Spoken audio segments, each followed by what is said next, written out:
I had brain surgery myself 5 weeks ago, and I don't care if I was on dialysis, if I had an LVAD in, or if I was intubated, I was going to be here.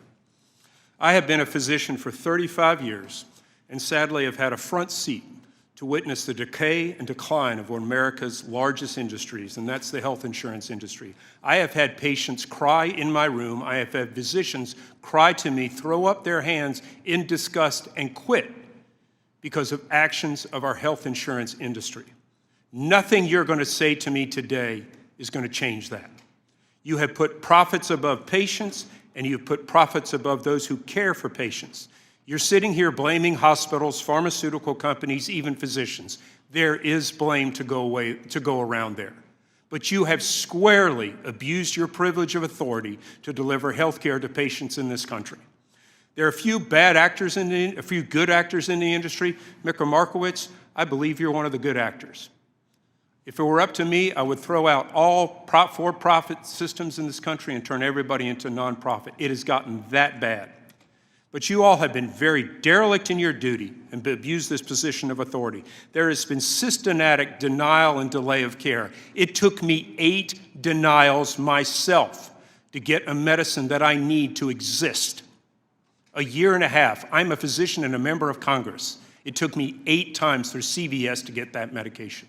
I didn't pull any strings. I did what I was supposed to do. Imagine the average person in the country. There's been a weaponization of prior authorization. You are killing people who are trying to deliver health care.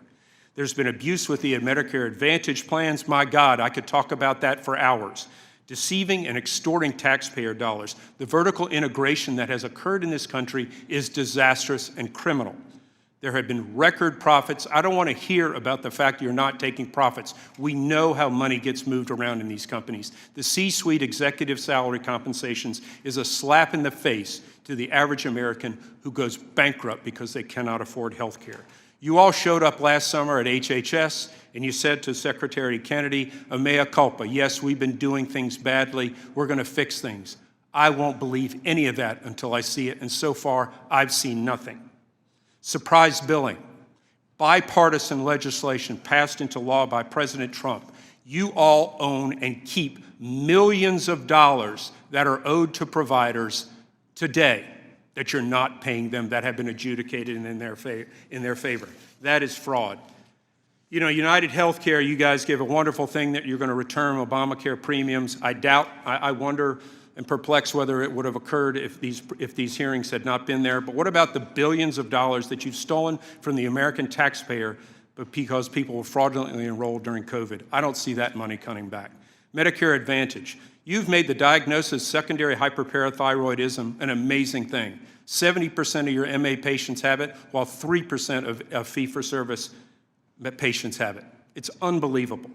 You've manipulated medical cost ratios by the way that you pay physicians and the way that you hide money through your PBMs. The vertical integration, you guys own PBMs, you own pharmacies, you own health agencies, physician groups. Good God, you own a bank. Why would an insurance company own a bank?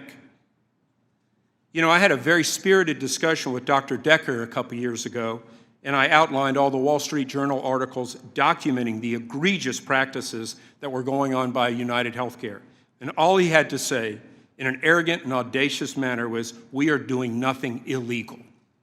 Well, right now, several of your organizations are under investigation for criminal and civil charges or for misconduct, and we'll see if things are not illegal.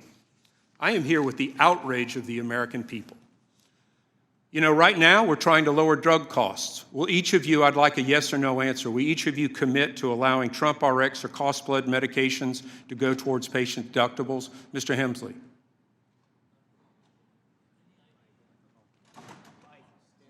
I'll take that as a no. Mr. Joyner.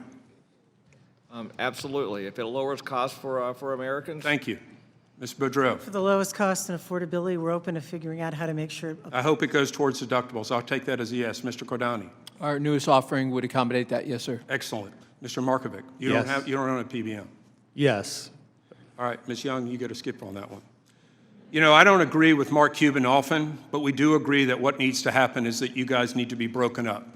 The vertical integration has destroyed competition in this country. And again, if I had my way, I'd turn all of you guys into dust. We'd start back from scratch. We'd have competition in the industry. We'd have associated health plans, and we would have nonprofit hospitals rather than profit being put over patients. Sadly enough, I'm not naive enough to believe that anything that's been said today is going to change boardroom behavior. I don't think it will happen. The bottom line is profit. And that's what's happened in this country, and this is where the American medical system, compared to the rest of the world, is sad, comparatively. But finally, I am glad that we have a president in the office who doesn't care about special interests, who is willing to confront and tackle what I believe is unethical, unscrupulous, and unprincipled behavior of the American health insurance industry. President Trump has said he's going to do it. I believe he's going to do it, and it is long overdue.